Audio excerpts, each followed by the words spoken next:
आत्माराम की आत्मकथा। यदि वृद्धावस्था तक जीवित रहा तो बचपन की घटनाओं पर चर्चा की जाएगी। वर्तमान में अपने संन्यास जीवन के विषय में ही थोड़ा बहुत लिखा जा रहा है। बहुत कुछ भूल गया है, स्मरण शक्ति अत्यंत दुर्बल हो गई है। सब जगदम्बा की इच्छा। गृहत्याग 1916। 1916 का साल था। सन 1914 में गृह त्याग कर वाराणसी की ओर रवाना हुआ था। साथ में सहपाठी रमापति भी था। विभिन्न कारणों से उस बार लौटने को बाध्य हुआ। मुख्य कारण वह संगी ही था। बेलूर मठ में पूज्य बाबूराम महाराज स्वामी प्रेमानंद जी का आकर्षण था। अंततः उन्हीं के निर्देश या आह्वान पर मैं मठ में सम्मिलित हुआ। 1915-16 में से ही मठ के स्थायी सदस्य के रूप में रहना संभव हो सका था। 1918 के आरंभ में बार बार मलेरिया ग्रस्त हो जाने के कारण बीच बीच में घर या हजारीबाग आदि स्थानों में जाना पड़ा था। जिस रविवार के दिन घर छोड़ा उस दिन मन बहुत उदास था। सांसारिक जीवन में जरा भी रुचि न थी। अपने प्रियजन भी बातें करते तो अच्छा नहीं लगता था। उनसे बात करने की इच्छा ही नहीं हो रही थी। केवल यही इच्छा थी कि जगदम्बा को पुकारते हुए कहीं चला जाऊं और उन्हें पुकारता रहूं। इसमें यदि यह शरीर चला भी जाए तो जाए, मन में यही भावना प्रबल थी। कभी कभी आँखों से अश्रुधार भी बहने लगती थी। बड़ी चेष्टा करता कि किसी को पता न चले। सब पूछते, तुम्हें यह क्या हो गया है? स्वर्गीय विनय कुमार सेन महाशय की बड़ी पुत्री को मैं बड़ी माँ कहकर संबोधित करता था। उन दिनों मैं प्रति रविवार बड़ी माँ के पास जाकर दोपहर का भोजन करता था। गृह त्याग करने के पश्चात मैंने जगदम्बा से प्रार्थना की, माँ, इन्हें एक संतान देना ताकि वे मुझे भूल जाएं। मेरी प्रार्थना माँ ने 3 वर्ष बाद स्वीकार की थी। उस रविवार को जब खाने के लिए निकला तो फिर लौटकर घर नहीं गया। खाने के बहाने से निकला था, परंतु बड़ी माँ के पास भी नहीं गया। यद्यपि 2-3 बार मन में उनसे विदा लेने की तीव्र इच्छा भी हुई थी, परंतु चूंकि मन बड़ा उदास था और बड़ी माँ देखते ही समझ जाती। बड़ा बाजार के जगन्नाथ घाट पर आकर सिर का मुंडन कराया और उसके बाद गंगा स्नान तथा अल्पाहार करके ग्रैंड ट्रंक रोड पर सीधा चलना शुरू कर दिया। बेलूर तक आकर मठ में जाने की इच्छा तो हुई, परंतु इस आशंका से आगे चलता रहा कि घर से खोज करने आने वालों की पकड़ में न आ जाओ। श्रीरामपुर। शाम को श्रीरामपुर पहुंचा। दिन भर कुछ खाया नहीं था, इसलिए जोरों की भूख लगी थी और आगे चलना कठिन भी प्रतीत हो रहा था। चलते चलते यह सोचकर कपड़े और जूते फेंक दिए थे कि अब तो मैं एक भिक्षुक हूँ, इसलिए अब इनकी ज़रूरत ही क्या है। जब निकला तो पास में केवल 10 आने मात्र थे। उसी में से नाई को और फिर ट्राम भाड़ा भी देना पड़ा था। चलते चलते सोच रहा था क्या खरीद कर खाऊं, क्योंकि भिक्षा मांगना तो असंभव था। तभी स्टेशन के पास एक युवक ने मुझसे पूछा, कहाँ जाएंगे? बोला, त्रिवेणी। यदि याद आया, यही याद आया। युवक, गाड़ी आने में तो अभी देर है, चलिए कुछ जलपान किया जाए और 2-4 बातें भी हो जाए। मैं तो अचंभित रह गया। एक तो जान न पहचान और दूसरे शरीर पर श्वेत वस्त्र या तिलक आदि कोई चिन्ह भी नहीं था। माँ, तुम्हारी लीला अद्भुत है। कहा, भाई, इतने पैसे मेरे पास नहीं हैं कि गाड़ी से जा सकूं। फिर जलपान करने के लिए उस युवक के साथ दुकान पर गया। खूब तृप्ति के साथ राजभोग और रसगुल्ले खाए। युवक ने पैसे चुकाए और कहा, चलिए, गाड़ी का समय हो गया है, मैं चंदन नगर तक का टिकट कर दूंगा। मैं तो और भी अचंभित हुआ। शास्त्रों में लिखा है और साधुजन भी कहते हैं कि अपना जन्म स्थान देखकर ही गृह त्याग करना चाहिए। मेरा भी वैसा ही हो रहा था। जन्म ठीक चंदन नगर में हुआ था या सैयदपुर में, ठीक पता नहीं। संभवतः सैयदपुर में हुआ था, लेकिन बाद में मकान चंदन नगर में बनवाया गया था। अपनी गर्भधारिणी माता की मृत्यु तक का बचपन का अधिकांश समय भी वही व्यतीत हुआ था, चंदन नगर। संध्या के समय चंदन नगर पहुंचा। मकान ग्रैंड ट्रंक रोड पर था, मगर जान पहचान के लोग देख न लें, इस आशंका से स्टेशन से निकलने के बाद नगर के बाहर बगीचों के रास्ते घूमता हुआ मकान के सामने पहुंच गया। तब तक रात के करीब 7:30 या 8 बज चुके थे। मकान में एक बड़े भाई सपरिवार रहते थे। पिता और हम 3 छोटे भाई कलकत्ते में रहते थे और मेरे सबसे बड़े भाई उस समय मेमन सिंह, अब बांग्लादेश में रहते थे। मकान बगीचे के अंदर फाटक से काफ़ी दूर था, इसलिए किसी से भेंट होने की संभावना बहुत कम थी। तो भी डरते हुए दरवाजे तक पहुंचा और हाथ जोड़कर गृह देवता तथा स्वर्गीय संबंधियों को प्रणाम करके विदाई ली। गोसाई घाट। ईट खोला या गोसाई घाट में प्रतिवर्ष स्वदेशी मेला लगता है। रात में वहीं पहुंचकर ठहर गया। गंगा की शीतल हवा के बावजूद मच्छरों के भयंकर उपद्रव के कारण नींद नहीं आई। भोर के 4 बजे स्नान करके त्रिवेणी की ओर चल पड़ा। देह मन में दुर्बलता थी। सारे दिन कुछ खाने को नहीं मिला था। चलने में बड़ी कठिनाई हो रही थी। नंगे पांव कंकड़ों पर चलने के कारण पैरों में छाले पड़ गए थे। मन ही मन सोच रहा था, एक ही दिन में शरीर की यह अवस्था हुई। यदि 2-3 दिन भूखे रहकर 100-200 मील चलना पड़ा तो? यदि सहसा मृत्यु भी आ जाए तो भी अब तो लौटना संभव नहीं होगा। सड़क के भूखे कुत्तों से भी अधिक दुर्गति हो सकती है, क्योंकि वे तो झूठा भी खा सकते हैं, परंतु मनुष्य होने के नाते मेरे लिए वैसा कर पाना संभव नहीं होगा। ज्ञानी लोग कुत्तों की भांति निर्विकार भाव से कुछ भी खा सकते हैं, लेकिन मैं तो ज्ञानी भी नहीं, इसलिए मेरी दशा उन कुत्तों से भी अधिक बुरी होगी। इसी प्रकार शायद मृत्यु भी हो जाए, परंतु माँ, अब चाहे जो भी हो, लौट कर तो नहीं जा सकता। मित्र के साथ पिछली यात्रा 1914। यहाँ एक अन्य बात का भी उल्लेख कर देना आवश्यक है।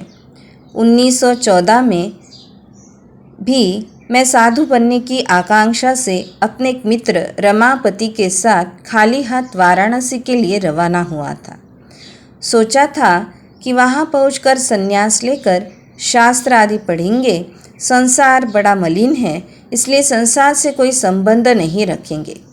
निर्धारित हुआ था कि हम दोनों हावड़ा स्टेशन पर मिलेंगे। संध्या होते ही मैं वहाँ पहुँच गया था और मित्र लगभग 8 बजे वहाँ आए। पैदल ही वाराणसी जाने की बात थी, परंतु मेरे मित्र अपने साथ कुछ रुपए लाए थे और बोले वर्धमान तक रेल से और उसके बाद पैदल चलेंगे। तथास्तु। टिकट लेकर दोनों गाड़ी में बैठ गए और 12:30 बजे वर्धमान पहुँचे। कचहरी के पास एक ब्राह्मण दंपत्ति से छोटे ढाबे में भोजन किया। उन्होंने पूछा, कहाँ से आ रहे हो, कहाँ जाओगे? उत्तर दिया, काशी जाएंगे, पास में पैसे नहीं हैं, इसलिए पैदल ही जाएंगे। वे बड़े दयालु थे और विशेषकर ब्राह्मणी बड़ी दयालु थी। खाने के पैसे नहीं लिए और उसी ढाबे के कमरे में खर बिछाकर हमारे सोने का प्रबंध कर दिया। रात्रि निवास अनायास ही सुखमय हुआ। भगवत कृपा की बात सोचकर बहुत आनंद हुआ। सुबह ब्राह्मण दंपत्ति से विदा लेकर हम लोग ग्रैंड ट्रंक रोड से काशी के लिए रवाना हुए। वर्धमान में हुई भयानक वर्षा के बाद ही हम चल पड़े थे, अतः चारों ओर पानी जमा हुआ था। कड़ी धूप के कारण दोपहर के 12 बजे तक चलने के बाद हम बहुत थक गए। प्यास भी खूब लगी थी। पैसा तो मेरे पास था नहीं। बोला, पास के किसी गांव में चले, ईश्वर की इच्छा हुई तो कुछ खाने को मिलेगा। लेकिन मित्र बोले, अब तो बिना कुछ खाए एक कदम भी आगे नहीं चल सकता। बड़ी कठिनाई में पड़ा और सोचा, अकेला आया होता तो ठीक रहता, परंतु अब उपाय भी क्या था। सड़क के किनारे एक छोटी सी झोपड़ी दिखाई दे रही थी। कहा, उस झोपड़ी तक चलो। जाकर देखा तो वह मुरमुरे की दुकान थी। दुकानदार मुसलमान थे। मैंने मित्र से कहा, सन्यासी बनने जा रहे हो तो भेदभाव त्यागना होगा। तुम्हारे पास पैसे हैं, लाओ, तुम्हारे लिए दो पैसे के चने मुरमुरे खरीद लाओ। उन्होंने पहले तो दुविधा का बोध किया, फिर भूख के कारण हामी भर ली। दुकानदारिन बोली, मैं मुसलमान हूँ, क्या तुम मेरे हाथ का खाओगे? मैंने उत्तर दिया, मैं जातिवाती नहीं मानता, सब एक ही ईश्वर की संतान हैं। केवल स्वच्छता का ख्याल रखता हूँ, और वह भी स्वास्थ्य के कारण। मेरे मित्र थोड़ी दूरी पर तालाब के किनारे बैठे थे। मुसलमान महिला आश्चर्यचकित होकर मेरी तरफ देखने लगी और बोली, बात बहुत ठीक है। उसने खुश होकर चने मुरमुरे कुछ अधिक ही दिए और साथ में गुड़ भी दिया। मैंने भी मित्र के साथ उसी में से 2 मुट्ठी खाया और उसके बाद पास के गांव का रास्ता पूछकर हम उसी ओर चल पड़े। थाना जंक्शन स्टेशन वहाँ से थोड़ी ही दूरी पर था और उससे दक्षिण दिशा में आधे मील की दूरी पर एक गांव था। उसका नाम अब याद नहीं है। जमींदार के मकान में गए।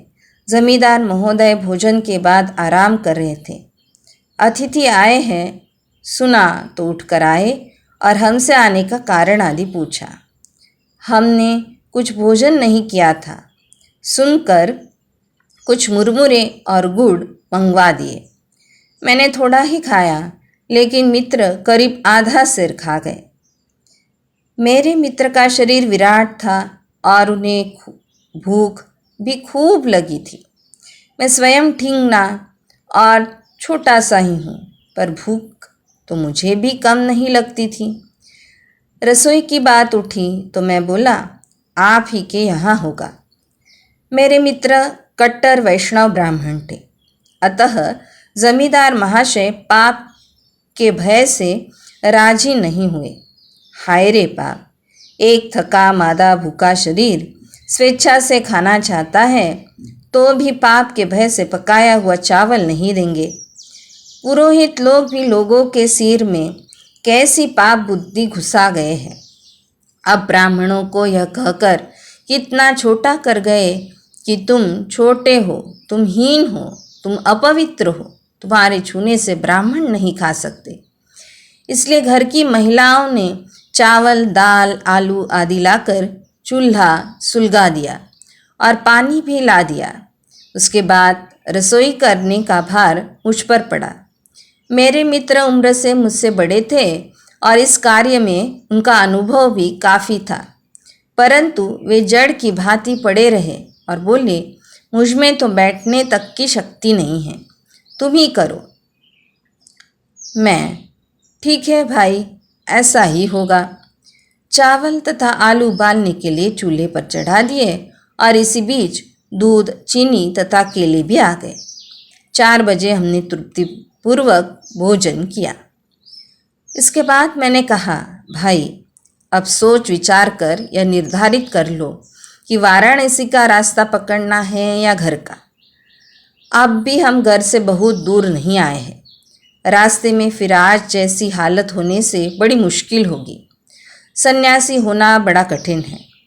हम तो पहले से ही इस बात पर विचार कर चुके थे। रुपया पैसा पास नहीं होगा और भिक्षा मांगने की आदत नहीं है। भोजन कभी मिलेगा तो कभी नहीं मिलेगा। भगवान की दया पर ही निर्भर करने के सिवा दूसरा कोई उपाय नहीं होगा। परंतु एक ही दिन में तुम्हारी ऐसी हालत हो गई है तो बाद में क्या करोगे? जो करना हो अभी ठीक कर लो। ट्रेन में आते समय तो तुम बड़े आनंद से आ गए। ट्रेन में आते समय तो तुम बड़े आनंद से गा रहे थे, अतः सोचा था कि अंत तक खूब आनंदमय चलेगा। परंतु आज सुबह से ही तुम्हें बड़े गंभीर तथा उदास दिख रहे हो। सच सच कहो, घर घर लौटने की इच्छा हो रही है या नहीं? एक दिन के बाद ही तुम बहुत घबरा गए हो। स्टेशन पास ही है, चलो तुम्हें गाड़ी में बैठा दूँ। आगे मैं अकेला ही जाऊंगा। मित्र रमापति राजी हो गए। जमींदार परिवार से विदा लेकर हम थाना जंक्शन स्टेशन पर आए। रमापति मुझसे आयु में बड़े और डिल डॉल में काफ़ी लंबे चौड़े थे, परंतु रंग काला था, इसलिए हम उन्हें काली माणिक कहकर पुकारते थे। स्टेशन पहुंचकर वे रोते हुए मुझसे कहने लगे, पहले मुझे घर पहुंचा दो, उसके बाद तुम्हारी जहां भी इच्छा हो चले जाना। मैं अकेले नहीं जाऊंगा। मेरे पास पर्याप्त पैसे भी नहीं हैं, केवल 8 आने हैं। इसे लेकर मैं कलकत्ते कैसे पहुंचूंगा? मुझे कलकत्ते पहुंचाकर तुम वाराणसी चले जाओ। उसकी करुण विनती सुनकर मैं पेशोपेश में पड़ गया कि अब क्या करूं, कैसे उन्हें कलकत्ते पहुंचाऊं। बोला, तुम्हें गाड़ी में बिठा दूंगा, फिर भगवान का नाम लेकर चल देना, मुझे छोड़ दो। लेकिन वे तो नाछोड़ बंदे थे, कैसे भी राजी नहीं हुए। इस बीच कलकत्ता जाने वाली आखिरी गाड़ी के आने का समय हो गया। सोच रहा था क्या करूं। रमापति स्टेशन मास्टर के कमरे में पानी पीने गए। लौटने में देरी हो रही थी, इसलिए संदेह हुआ कि कहीं रोध होकर टिकट लेने की चेष्टा तो नहीं कर रहे हैं। संदेह सच निकला। वे रो रो कर स्टेशन मास्टर से कह रहे थे, कलकत्ता जाऊंगा मगर पैसे नहीं हैं, आप दया करके किसी भी तरह सहायता कर दें। स्टेशन मास्टर ने उन्हें कोई उत्तर नहीं दिया और असिस्टेंट स्टेशन मास्टर के कान में चुपके से कुछ कहकर तेजी से गांव की ओर चल पड़े। यह देखकर मैंने रमापति को डांटा और मन ही मन किसी आशंका की संभावना से डर गया। एक विपत्ति के बाद अब दूसरी विपत्ति आ खड़ी हुई। अब जगदम्बा की जो इच्छा वही होगा। उसी समय एक सज्जन मेरे पास आकर बोले, स्टेशन मास्टर पुलिस को बुलाने गए हैं, गाड़ी आने वाली है, उसमें बैठकर आप लोग यहाँ से निकल जाइए, अन्यथा बड़ा कष्ट उठाना पड़ेगा। मैंने कहा, हमने तो कुछ किया ही नहीं है। सज्जन बोले, किया आपने नहीं है, पर ये सज्जन मेरे मित्र स्टेशन मास्टर से टिकट मांग रहे थे। बात यह है कि कल रात यहाँ एक डकैती हो गई है और उस दल में एक काला और लंबा आदमी था। स्टेशन मास्टर को संदेह है कि वह आदमी आपके मित्र ही है। हे भगवान, ये कैसी अप्रत्याशित विपत्ति आ पड़ी। मित्र ने बात सुनी तो भय के मारे रोना शुरू कर दिया। उत्तम सलाह के लिए उन सज्जन को खूब धन्यवाद दिया। कोई उपाय न था, अतः उन्हीं के कथनानुसार गाड़ी आने पर हम बिना टिकट उसी में बैठ गए। माँ की जो इच्छा वही होगा। दोनों अलग अलग डिब्बों में बैठे थे। वर्धमान में टिकट चेकर के हाथों पकड़े जाने के डर से स्टेशन आते ही हम गाड़ी से उतर गए। 2-1 पुलिस वाले चक्कर लगा गए, परंतु कोई टिकट चेकर नहीं आया। गाड़ी के चलते ही हम फिर उसमें चढ़ गए। इस बार हम एक ही डिब्बे में बैठे। लिलुआ में पकड़े जाने का डर था, पर वहाँ एक परिचित रहते हैं, उनसे पैसे उधार ले लेंगे, यह सोचकर मैं निश्चिंत हो गया। गाड़ी के बेलूड़ पहुँचते ही मेरे मित्र उतर गए। मैंने सोचा शायद पानी पीने गए होंगे। गाड़ी के छूटने की सीटी बजी। तब भी न आते देखकर संदेह हुआ। प्लेटफॉर्म की ओर नज़र घुमा कर देखा। असिस्टेंट स्टेशन मास्टर मेरे मित्र को पकड़े हुए हैं और मित्र उनके साथ विवाद कर रहे हैं। मित्र को इस प्रकार विपत्ति में छोड़कर चले जाना उचित नहीं होगा, इसलिए माँ का नाम लेकर मैं भी उतर पड़ा और गाड़ी चली गई। जाकर असिस्टेंट स्टेशन मास्टर से पूछा, क्या बात है? उन्होंने मेरे मित्र को दिखाकर कहा, ये सज्जन झूठ बोल रहे हैं। ये गाड़ी से उतरकर टिकट खरीदने आए थे। मैंने पकड़ लिया। यदि सच कहते तो मैं उन्हें छोड़ देता, लेकिन ये झूठ बोले, इसलिए पैसे लेकर ही छोड़ूंगा। इन्होंने अपना परिचय बेलूड़ के निवासी कहकर दिया था। जब पूछा बेलूड़ किधर है तो ठीक उल्टी दिशा में बताया। तब तक स्टेशन मास्टर भी वहां आ पहुँचे। मैंने कहा, बहुत हो गया, अब छोड़ दीजिए। मेरे मित्र की तरफ इशारा करके उन्होंने कहा, तुम सच कह सकते थे। आखिर ये बंगाली है। सच बोलने पर ये तुम्हारी सहायता कर सकते थे। दोनों स्टेशन मास्टरों ने कहा, बहुतों के पास पैसा नहीं होता। सच कहने से कई बार छोड़ देते हैं या टिकट खरीदने में सहायता भी करते हैं। बड़े मास्टर ने कहा, मैं होता तो शायद कुछ नहीं कहता, लेकिन छोटे मास्टर अब बड़े स्ट्रिक्ट हैं।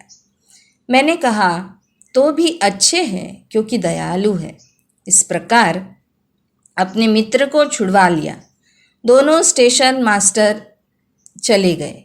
ईश्वर की कृपा से दोनों को ही मुझ पर संदेह नहीं हुआ, इसलिए पूछा नहीं कि मैं कहाँ से आ रहा हूँ। इतने समय तक मेरे मित्र लज्जित होकर चुपचाप खड़े थे। एक शब्द भी उच्चारण नहीं किया था। उन लोगों के सामने कुछ बोलते ही मुश्किल हो सकती थी। स्टेशन के अंधेरे प्लेटफॉर्म पर एक बेंच के ऊपर बैठकर मैंने पूछा, टिकट खरीदने गए थे तो मुझसे कहकर क्यों नहीं गए? मैं यदि प्लेटफॉर्म की तरफ न देखता तब तो तुम यहीं रह जाते और बड़ी मुश्किल में पड़ जाते। मित्र ने कहा, सोचा 8 आने पैसे हैं।